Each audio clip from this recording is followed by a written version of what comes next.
Welcome back to my 1925 Locomotive Exchange MythBuster. If you haven't done so already, please do go back and watch part 1 of this video. That will give you all the background you need to this legendary railway contest and discuss the coal consumption of the locomotives involved.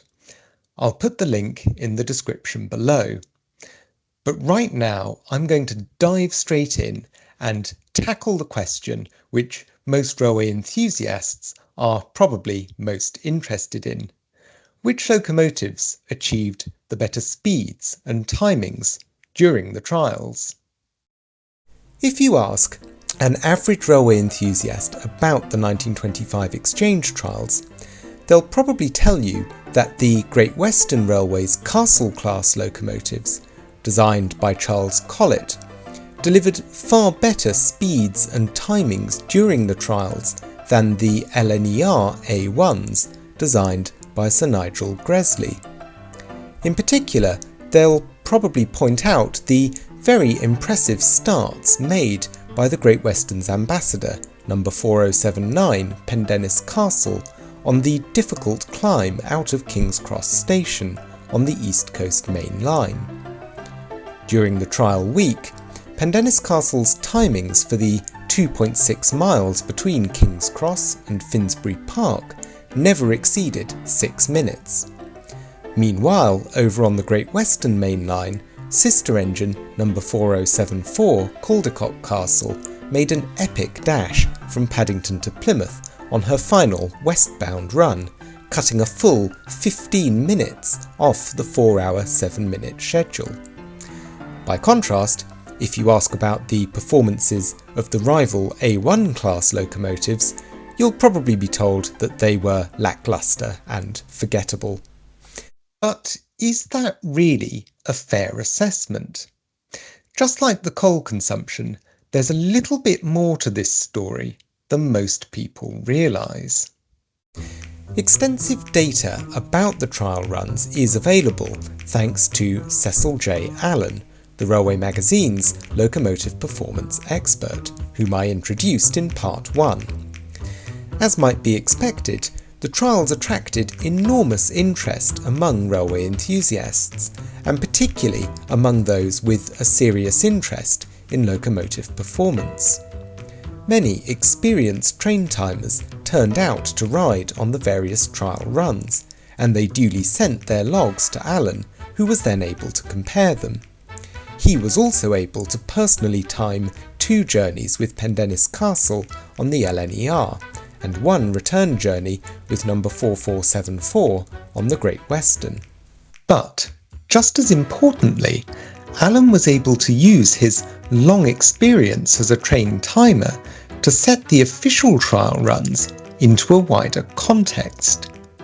He'd already timed several runs with both Castles and A1s over their home routes, and he was able to use this data to ask whether the official trial runs were actually representative of how the engines performed in everyday service. Let's start by looking at the trial runs on the Great Western Main Line. Both Caldecott Castle and number 4474 reached their destinations on time or early during every run of the trial week, but Caldecott Castle tended to achieve slightly better times than number 4474. And of course, there was that spectacular down journey on the Saturday when she reached Plymouth 15 minutes early.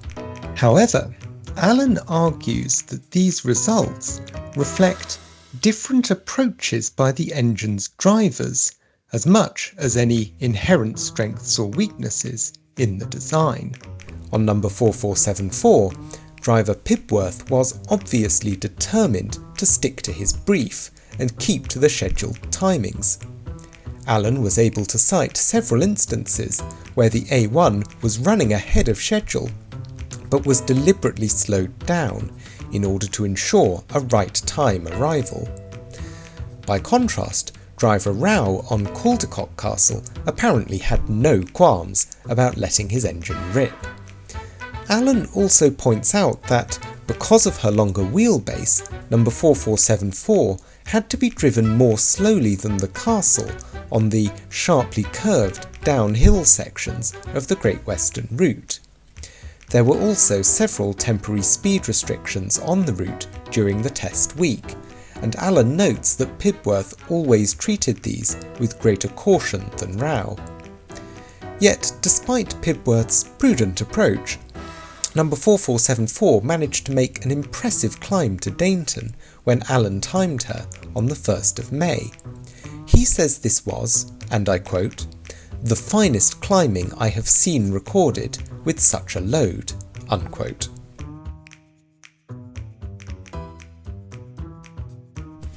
Not only did the A1 cut 65 seconds off the scheduled time from Totnes to Dainton, but she also breasted the summit at a minimum speed of 31.5 miles per hour. Allen said he knew of no previous instance in which Dainton had been topped at more than 30 miles per hour with an equivalent load. Similarly, on her final eastbound run the following day, number 4474 tackled the climbs to Whiteball and Savernake in faster times than Allen had ever seen recorded with an equivalent load. She maintained a minimum speed of 64 miles per hour over Savernake, which was, says Allen, quote, "a really amazing feat," unquote.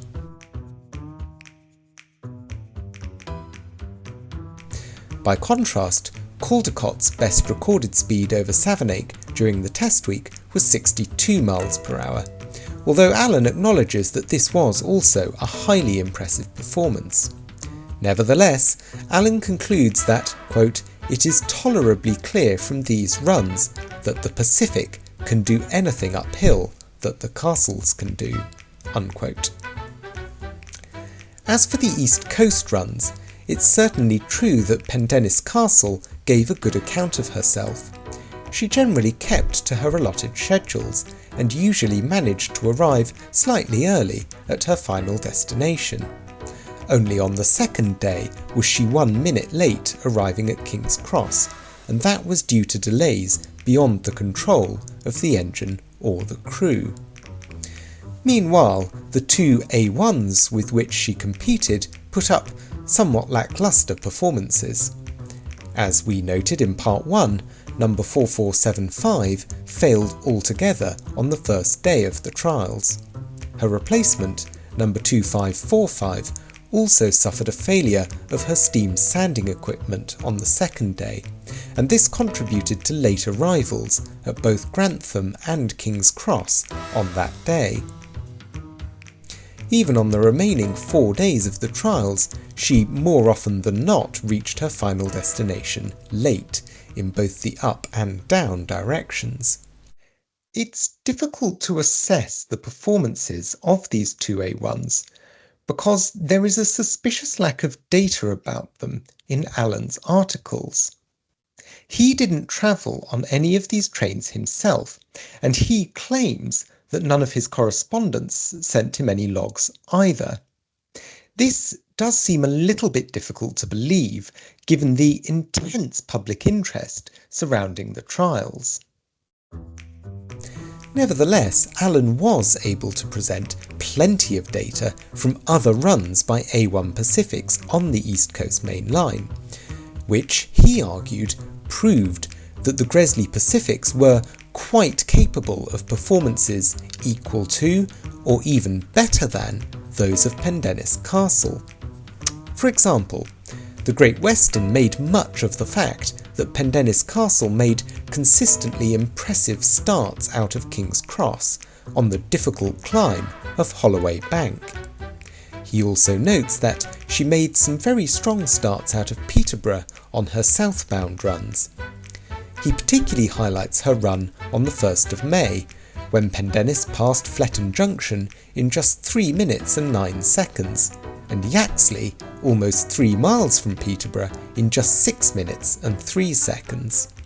Allen said that this performance, quote, "may not be paralleled for years to come.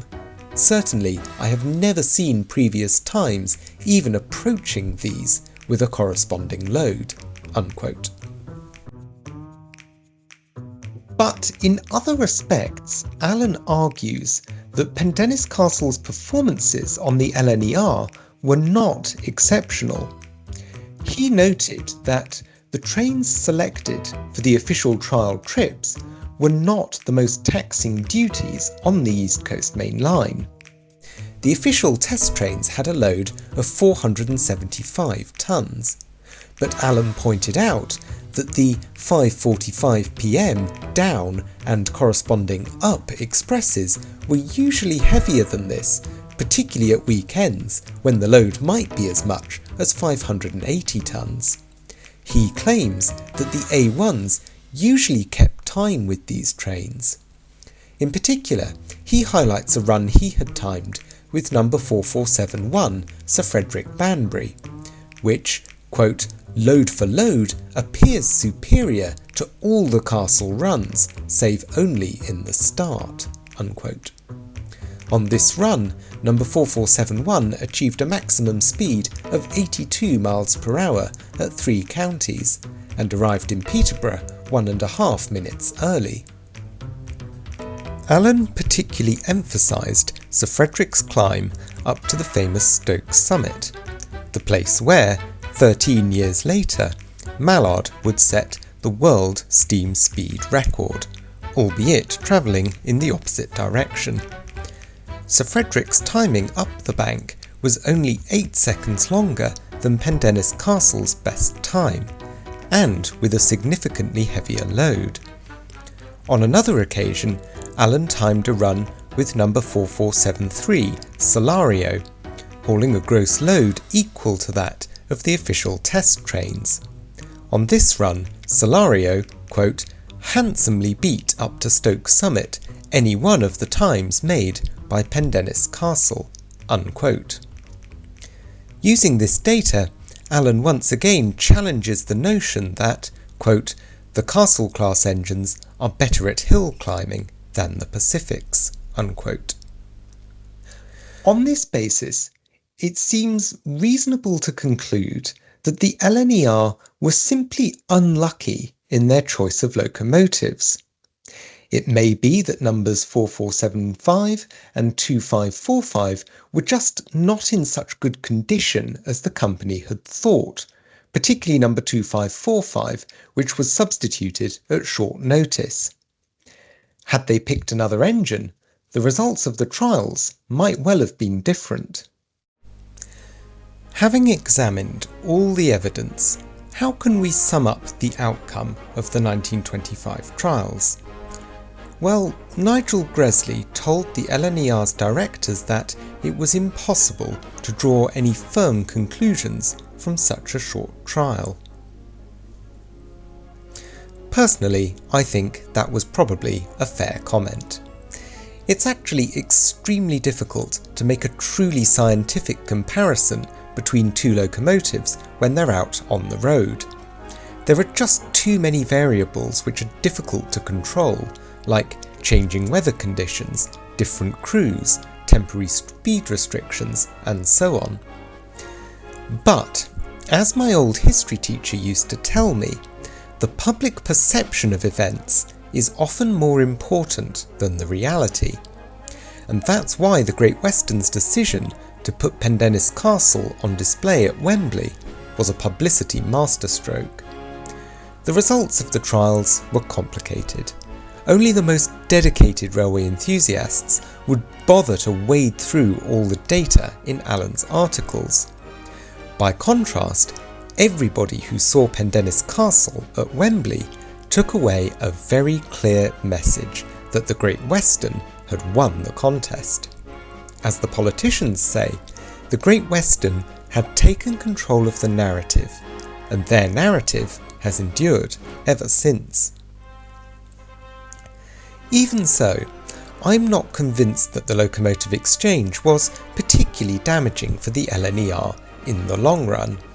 The news cycle soon moved on, and the LNER found other ways to generate publicity, not least Flying Scotsman's non-stop run to Edinburgh in 1928 and her 100-mile-an-hour run in 1934.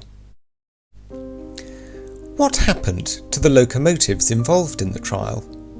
Sadly, both numbers 4474 and 2545 quietly went to the scrap heap in 1963, whilst 4475 met the same fate a year later. It's somewhat ironic that the Locomotive Exchanges are so often framed as a contest between Flying Scotsman and Pendennis Castle, whilst the three Pacifics which actually participated in the trials have been all but forgotten. But that's undoubtedly due to the publicity that Flying Scotsman gained at the Wembley exhibition and in her subsequent career. And even though Pendennis is usually portrayed as the winner of the contest, I don't think it's done Flying Scotsman's reputation any harm at all. As the old saying goes, all publicity is good publicity. The idea of a great rivalry between Flying Scotsman and Pendennis Castle is largely a myth, and yet it's become an integral part of the romantic saga which has made Flying Scotsman a household name. Despite her memorable run to Plymouth, Caldecott Castle was also largely forgotten after the trials. And again, that's probably because she didn't benefit from the spotlight of the Wembley exhibition. She, too, went to the scrap heap in 1963. By contrast, thanks to her appearance at Wembley, Pendennis Castle's role in the exchange trials was not forgotten by railway enthusiasts, and when she was withdrawn from service in 1964, she was rescued for preservation. So, whilst the scientific value of the 1925 trials is debatable, they certainly ensured the survival of this magnificent locomotive. And that, I think, is something we should all be grateful for. I hope these videos have encouraged you to think differently about the 1925 locomotive exchanges, and realise that the story is perhaps a little more complex and nuanced than you might previously have thought. If you've enjoyed these videos, please do check out the other videos on my channel, and of course remember to like and subscribe. Thank you very much for watching, and I hope to see you again soon.